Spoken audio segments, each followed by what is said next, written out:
રંકમાંથી રાજા બનાવી દે છે શનિદેવનો શશ નામનો રાજયોગ।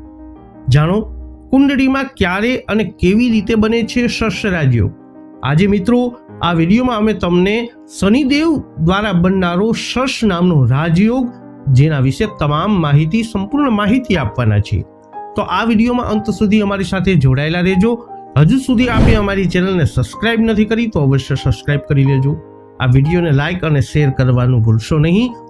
અને મિત્રો તમને મૂંઝવતા પ્રશ્નોના જ્યોતિષીય સમાધાન માટે તમે અમારો સંપર્ક અવશ્યથી કરી શકો છો। મિત્રો વૈદિક જ્યોતિષશાસ્ત્રમાં શનિ ગ્રહને ન્યાયના દેવતા કહેવામાં આવે છે। કુંડળીમાં તેની સ્થિતિ જાતકના જીવન પર ઊંડી અસર કરે છે। તેમની શુભ સ્થિતિ જ્યાં રંકને રાજા બનાવી શકે છે ત્યાં વિપરીત સ્થિતિમાં શનિ રાજાને રંક પણ બનાવી શકે છે। શનિ ગ્રહ એ કુંડળીમાં બેસી અને અનેક યોગોનું નિર્માણ કરે છે અને તેમાંથી એક છે શશ રાજયોગ।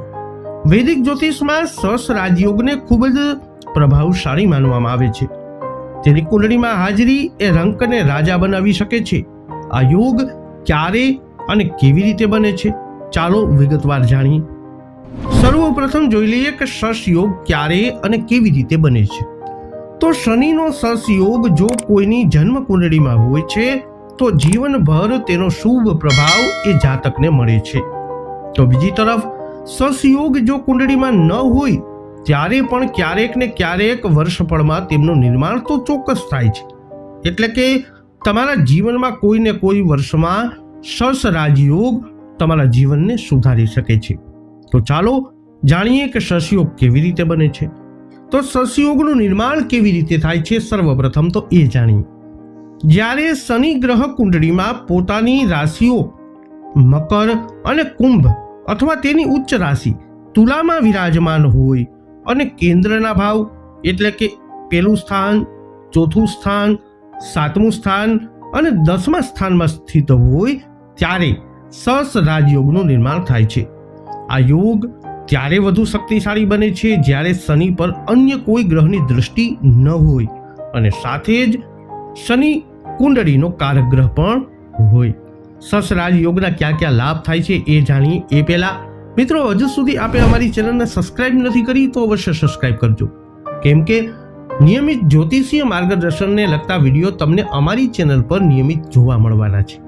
સાથે સાથે મિત્રો વૈદિક જ્યોતિષને લગતા પ્રશ્નોના સમાધાન માટે તમારી કુંડળીનું વિશ્લેષણ પરીક્ષણ કરાવવા માટે તમે અમારો સંપર્ક અવશ્યથી કરી શકો છો। મિત્રો અંતમાં જોઈ લઈએ કે શશ રાજયોગના કયા કયા લાભ થાય છે। તો કુંડળીમાં શશ રાજયોગનું હોવું અથવા બનવું તમને જબરદસ્ત સફળતા અપાવે છે। આ યોગમાં જન્મેલી વ્યક્તિ ગરીબ પરિવારની હોવા છતાં પણ એક દિવસ ચોક્કસ રાજા બની શકે છે। શશ યોગ બનવાથી વ્યક્તિ કુશળ રાજકારણી બની શકે છે। આવા લોકો સરકારી ક્ષેત્રોમાં પણ ઉચ્ચ હોદ્દા પર પહોંચી શકે છે। વકીલાતના ક્ષેત્રમાં પણ તેમને સફળતા મળી શકે છે। તેઓ જજ, વકીલ વગેરે પણ બની શકે છે। શનિનો શશ યોગ વ્યક્તિને લાંબુ આયુષ્ય અને સમાજમાં માન સન્માન પણ અપાવે છે।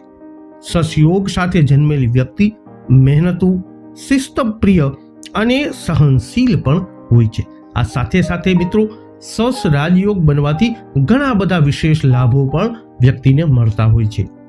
તો આ વિડીયો અંગેના તમારા અભિપ્રાય શું છે, તમારા મંતવ્ય શું છે કોમેન્ટમાં અવશ્ય જણાવજો। વિડીયોને લાઇક કરજો, શેર કરજો, અમારી ચેનલને સબસ્ક્રાઇબ અવશ્ય કરી લેજો। ફરી મળીશું નવા વિડીયોમાં। જય અંબે।